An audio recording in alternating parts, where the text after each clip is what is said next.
You may proceed on taking lecture. Yes. Thank you, my Lord. The court knows that we ask for leave to appeal on the basis of reasonable prospects, and alternatively on the basis that the matter is of sufficient public importance that a judgment by the Supreme Court of Appeal is warranted. The court also knows the latest authorities on this point, that on that second leg of the test, which is the judgment of Southern African Litigation Center, what really the SCA says there is that it doesn't matter what the view of the court is on reasonable prospects. If the case is sufficiently important, it may grant leave to appeal on that basis alone, even if it believes that the prospects are not good. But this case stands on a different footing. We say that the prospects are strong. In relation to prospects, there are really two issues I want to argue. The first one is on the question of the choice of law and where that takes us. And then the second is the application of the South African Constitution to the dispute, and whether it should have been applied, and if it had been applied, what the outcome could have been. So on the question of lex loci, which is the choice of law dispute, now it seems that if we are correct in the way we understand the judgment, that the judgment separates between burial rights and the contract. On the burial rights, it applies the Kaunda judgment. And then on the contract, it applies Endumeni, which is a South African authority. So it seems that the contract itself was decided according to South African law. And then the burial rights, it's unclear whether the court regarded the burial rights as a species of contract or as a species of public law. But on burial rights, Kaunda applies, and then on contract, Endumeni applies. And that already gives us a difficulty, because we have two systems of law in the same judgment that are applicable. And when you actually look at our learned friends' heads of argument that we filed this morning, they also seem to understand the judgment in the same way that we do, because what they say in relation to the contract is that the judgment itself says our law applies. And you will see that in the heads of argument, paragraph 24.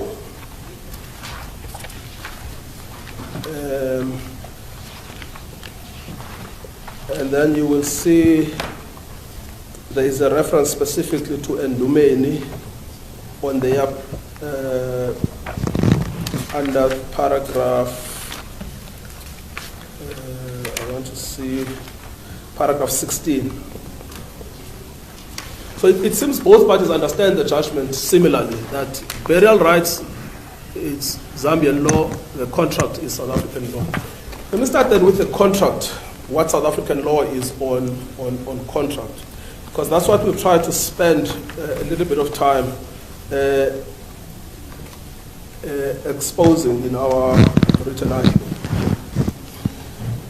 Now, when it comes to a corpse, a dead body in South Africa, the law follows the Roman Dutch system.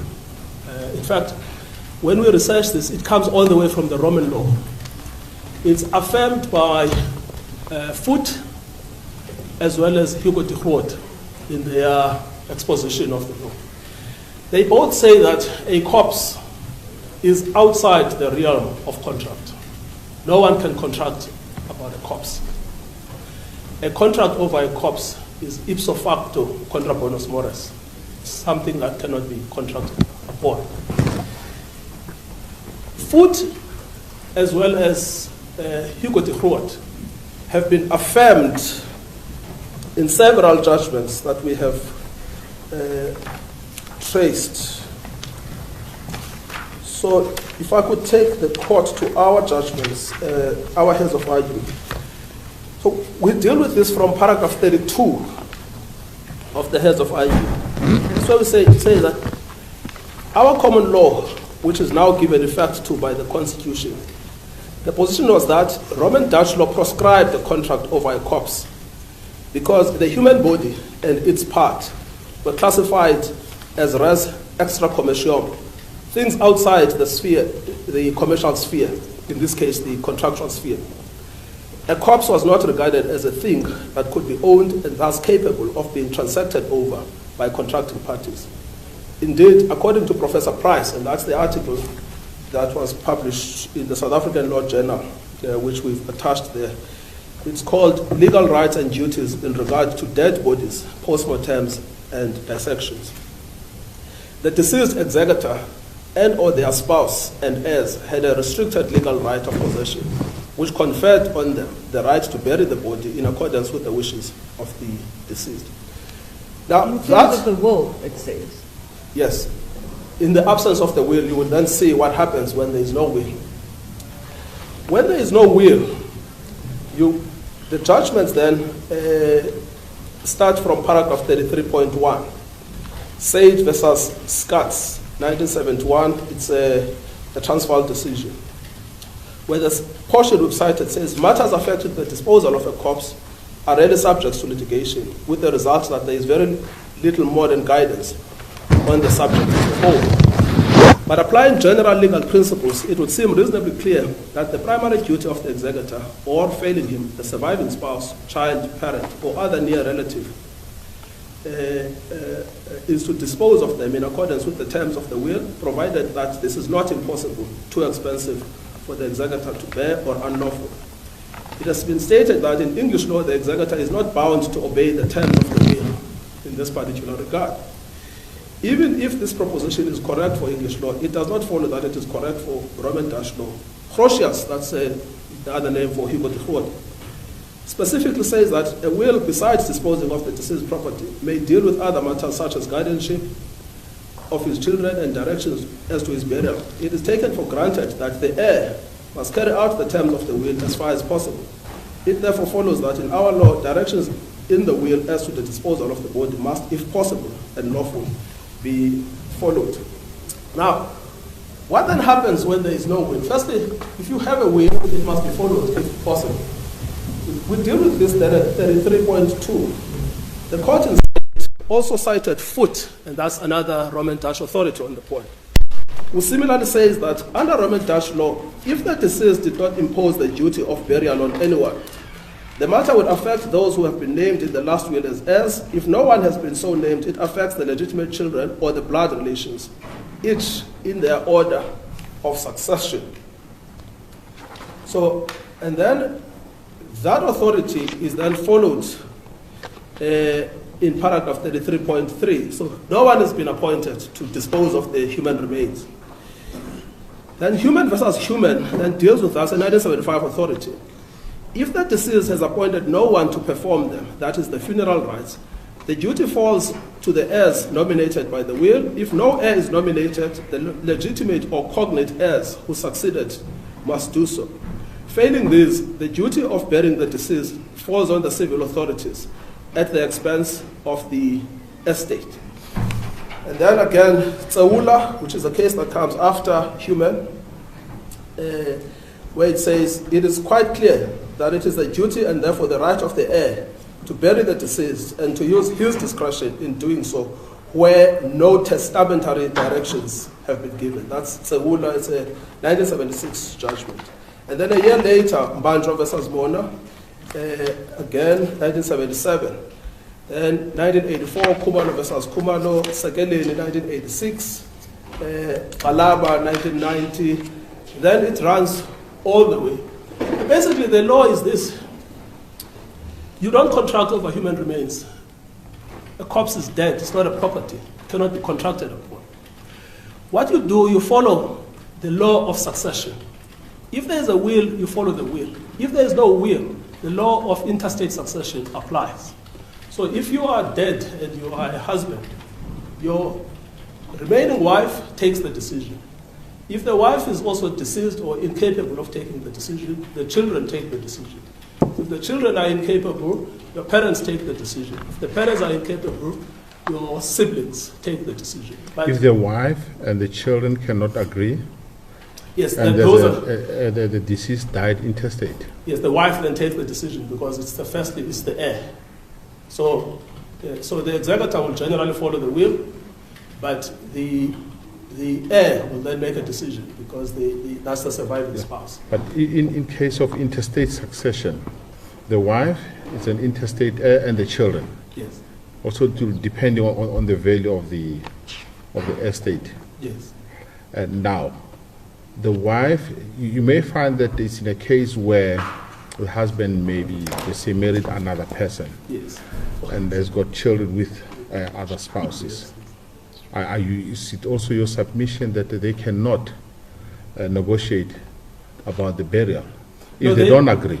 No, they obviously can negotiate and reach a consensus, but that means they have reached a consensus on what should happen. Yes. What is prohibited is contracting over a corpse. But obviously a family can make a decision about what to do with the corpse. But the rules of that are succession rules, either by will or intestate, but they are succession rules. Now that's what happens when between the stage of death and burial, when the corpse is just lying in a morgue. So that's the South African law. Now we come back then to this question that we are faced with here. I don't have to persuade your lordships and my lady that you were wrong. That's not my duty today. That will be dealt with at the Supreme Court of Appeal. I simply have to persuade your lordships and my lady that there is at least a reasonable prospect that this case can be decided differently. So if you were then to apply the South African law on the contract part of the case, what would have been the correct outcome? The correct outcome would have been an unqualified right on the heirs of the deceased to make a decision about what to do with the remains of Mr. Lungu. Unfortunately, the judgment does not recognize that fundamental premise of South African law, which we say we will be capable of showing the Supreme Court of Appeal that there's a long list of authorities on this point, and the long list of authorities is against the Zambian government. There's a secondary aspect to the South African part of the case. I've just been dealing with the common law, which is this: South Africa would have proceeded from its own constitution as a starting point. And Ms. Esther Lungu did in fact plead constitutional rights. We've cited two authorities. The one is the authority of Mohammed. What happens to a foreigner who's in South African soil and comes to a South African court? Because that's where Ms. Lungu is. The case of Mohammed is very, very crucial because you have a Tanzanian who is suspected of committing terrorist activities in Dar es Salaam, bombing the US embassy, flees to South Africa, gets caught in South Africa. Is he entitled to the protections of the South African Constitution? And he's not caught in South Africa, he's sent to America. So that's the problem. He's foreign, he's bombing something there, he's here. He's wanted in America. The question came then in 2001 before the Constitutional Court. Well, is Mr. Mohammed entitled to the protections of the South African Constitution? The Constitutional Court said for as long as he is in South Africa, in our jurisdiction, he's entitled to use our Constitution to protect his rights and interests. Another case is COSA, which we've also referred to. Foreigners come to South Africa. Then they say, no, we don't have access to socio-economic entitlements or privileges under Section 27. We also want to apply for those benefits. And then the government says, no, if you are a foreigner, you are not entitled to the South African protections. Now, Justice Mohoro deals with this and then says, Section 7, subsection 1 of the Constitution applies to everyone who is in the territory of South Africa. So the only qualification to obtain our protection is being in the territory of South Africa. Now we apply that to this case. Again, I don't have to show that you were wrong. That's not my duty today. But we just apply that to this case. Ms. Lungu is in South Africa. She is suing in a South African court. She's relying on the South African Constitution for protections. That has two consequences. The first one is the right to dignity, and then the second is the right to family integrity that are provided for in the South African Bill of Rights. And she's entitled to assert those in order to assert autonomy over the body of her husband. This is her husband who's died. She says, well, I want to dispose of this body as I wish. What you cannot have a foreign state coming to our courts demanding the application of a foreign law in order to deny someone who is in our jurisdiction the rights that are protected by our Constitution. That substantially weakens the protections that are in our Constitution. So that's the second feature of applying South African law, is that inadvertently, I'm not saying this is deliberate, inadvertently you end up depriving someone who is in our territory of the protections of our Constitution. And those protections of our Constitution apply in relation to our state, our own state. Now, how much more in relation to a foreign state? So that's the second aspect that we say we would like this matter to go to the Supreme Court of Appeal. And then there is a judgment. Sorry to interrupt you, Mr. Mugaitobi. On that aspect, you agree that a person who's in South Africa can enter into an agreement with a foreign state. And I think that this is the gist of this matter. Mrs. Lungu, the judgment says that entered into an agreement with a foreign state. Yes. If there was no agreement at all, Yes. I think I follow your submission 100%. But this judgment says that they did enter into negotiations and reach an agreement. No, I agree that the fact that you are a foreigner in South Africa does not deprive you of the right to enter into an agreement with a foreign state. But I'm saying that what is supreme in that equation is the South African Constitution. Yes. That you still retain your entitlements as a foreigner if you are within the Republic to rely on the South African Constitution to protect you. I agree with you on that point. Yes.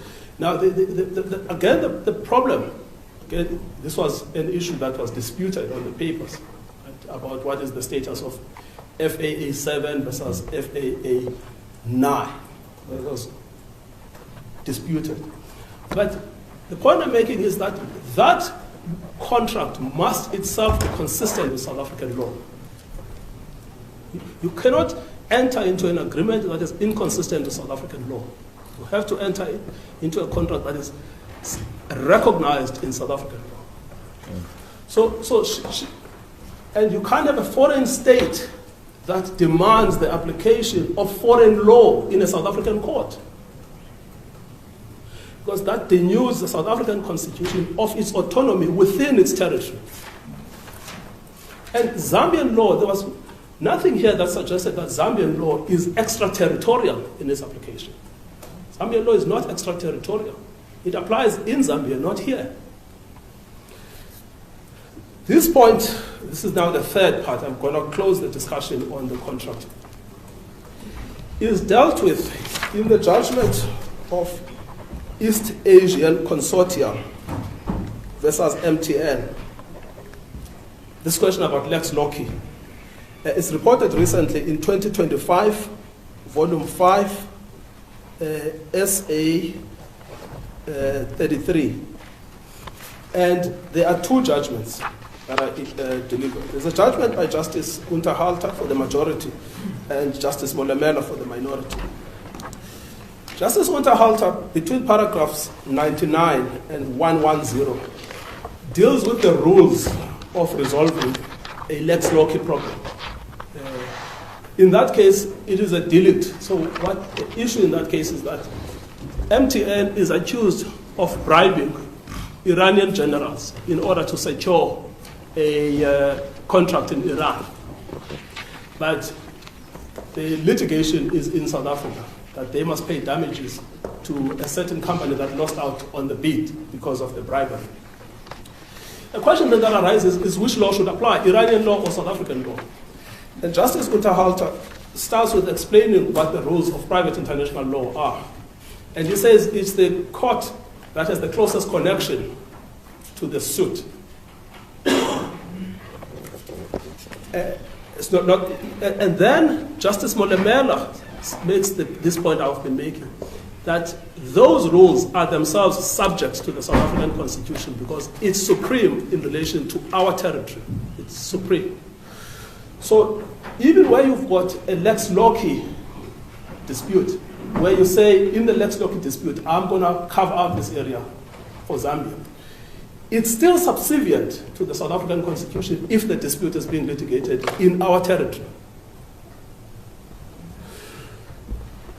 So even then, if you applied those rules of the Lex Loci that are, and there it was Lex Loci delictu, because it was a delict case. Say Lex Loci contractu, it's a contractual case. What is the law that has the closest connection to the suit? What do you have? You have a South African, you have a person in South Africa, and a body in South Africa, and a contract in South Africa. All of those three elements. The contract is concluded here. The max, in other words, the subject of the contract, and I'm using the word max advisedly because my own submission is that a body is not a max. A dead body, a corpse is not a max. And then you have the party, one of the parties in South Africa as well, concluding that contract. Now you then have to ask yourself, what is the jurisdiction that has the closest connection to that suit? Then it becomes South Africa. And the law in South Africa is clear. There is an autonomous right on the part of the widow to decide what to do with the bones of their husband. Now we said these things are controversial in our law. They are also emotive, but they are also unsettled legal principles. The MTN case shows us that they are unsettled. MTN is now before the Constitutional Court. Leave to appeal was applied for. But the issue has still not been settled about how to resolve a Lex Loci dispute in the sphere of contract. And what is the role of the Constitution in a Lex Loci dispute? It is not correct that the lower courts should have a final say on the matter. What is correct is that disputes like this must be finalized by the Supreme Court of Appeal. We were hoping that we could split this thing up and get to the Constitutional Court sooner. We've been told we must start here. That's fine, we accept that. But the question of principle remains. This is a complex legal question. It has not been resolved before. It's the first case we are aware of where a foreign state comes here to claim the bones of a deceased person contrary to the wishes of the wife. It's the first case that we are aware of. On the time allocated, I'll give you another 5 minutes. I started at 10:53. Okay, yeah. So I'll give you another 5 minutes to yes. Yes. So that's why we say this is a matter that should go to the Supreme Court of Appeal. Now, Sorry, is your basis the Lex Loci contracting? Because you say it's not a contract. You can't conclude a contract on a body. yes, that's what I say as the first basis. And then I'm saying on the alternative, if that submission is... So it's alternative. Yes, if that submission is incorrect, I'm asking the court to follow MTN and ECA. But you don't have to follow them. You simply have to say that they show that the issue is a contentious issue, which must be resolved by the Supreme Court of Appeal. Then we come to the question of the burial rights. How is that issue to be decided? There are two problems that I want to point out. The first one is that you have this tension between the Lex Loci and the burial rights. Both of them could give you different outcomes. Because it's possible for you to say, if I were in Zambia, the state interest would trump the interest of the wife. But if I'm in South Africa, there is no way that a state interest will ever trump. But if I'm applying the lex loci contractus, then South African law applies, and therefore it's easy to resolve the dispute. So even that issue about what Zambian law is still comes back to the first issue of the lex loci. So the lex loci is the key to resolving the dispute, and the lex loci is a complicated question of law that it requires. Now, if that's wrong, what I have submitted to the court, if that's wrong, you still have the residual problem, which is, what is the Zambian law on this issue? And there are two related questions. Question number one is, how do you prove the law of a foreign state? And South African authorities are clear. The law of a foreign state is a question of fact, it's not a question of law. And therefore it's proven by evidence. And whether you had enough evidence here or not is a debatable question. But what's clear is that we didn't have an affidavit from an expert proving what the Zambian law is. And what that law ultimately revolves around is one judgment, Kaunda. And what is notable about Kaunda is that it never resolves the question of what the law is in Zambia over the human remains. When we did our own research, what we found is that Zambia is one of these unique jurisdictions. At some point, they did follow the Roman Dutch system when they were part of the Rhodesia. And then at some point, they did follow the English system. But we looked at Blackstone, who is the main authority of the English common law. And we looked at Foote and Hugo de Groot, the main authorities in Roman Dutch. Both of them actually agree on the status of the human body, that it's outside of contract, but if it is to be contracted upon, the decision is that of the heirs. So even if Zambia's common law is the English law system, we come to the same conclusion. But Zambia also is unique because Zambia has a fundamental rights constitution. Section 1, subsection 1 says the Zambian constitution is supreme. And it contains the same protections that the South African constitution contains. Privacy, dignity, equality. And those would have been rights that Mrs. Lungu would have been entitled to enjoy, even if she was in Zambia. And then you have the third problem, which is the Kaunda decision is a unique decision and distinguishable on the fact. Kaunda died whilst the benefits were extant. Mr. Lungu died whilst the benefits had been removed. You cannot reinstate benefits on a corpse. The legal position is preserved as at the time of death. The legal position as at the time of death is that Mr. Lungu had lost his presidential benefits. So those could not be... What about his right to be buried? Had he lost that? He had not passed on. No, he lost the benefits that came with being a president of the country. The protection, the office staff? Yes, all of those. But the right to be buried and every attendant benefit that flows from passing on as a former head of state? No, he has a right to be buried, but the corpse doesn't have any rights. The wife has a right to bury the deceased, but the wife has made that decision. The widow has made that decision. What you cannot have, and this is the oddity of the argument by the Zambian government, if the rights and benefits, because a corpse has no rights, so you cannot say a corpse has a right to be buried. A corpse has no right. A corpse is not a legal thing. So if the benefits are removed, those benefits are removed on a living thing, on a living organ. Once life ends, the rights also end. So what they have now tried to do is a very artificial thing, which is to reinstate rights on a corpse. No, those benefits would be for the wife, not on the corpse. Precisely. That's why they say under oath that those benefits would continue. Those would be benefits. Yes, those would be benefits of the office that was held by Mr. Lungu, but at the moment, those would be benefits extended to the widow. Exactly. Justice Lidwaba, you're absolutely correct. Now, if it is a benefit, no one is compelled to accept the benefit. No one can be compelled to accept the benefit.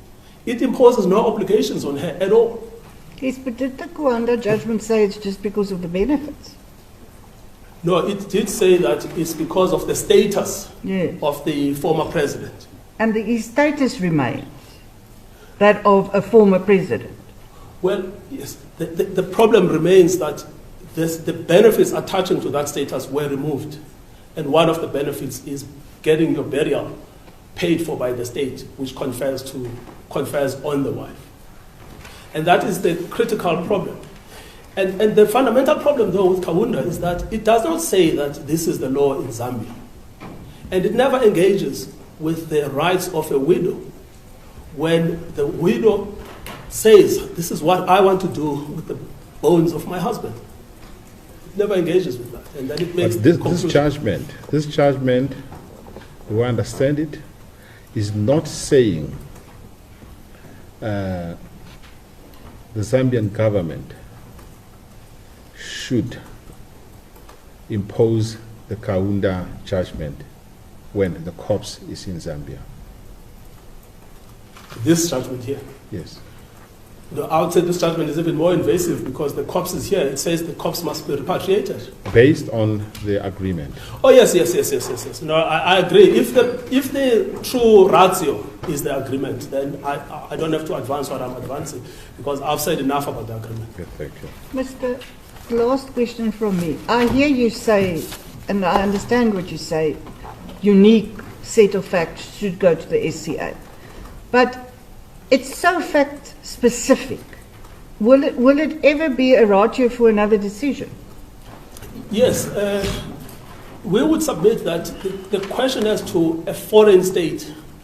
And a foreign ex-president. Yes, it's so unique. It's really a unique case.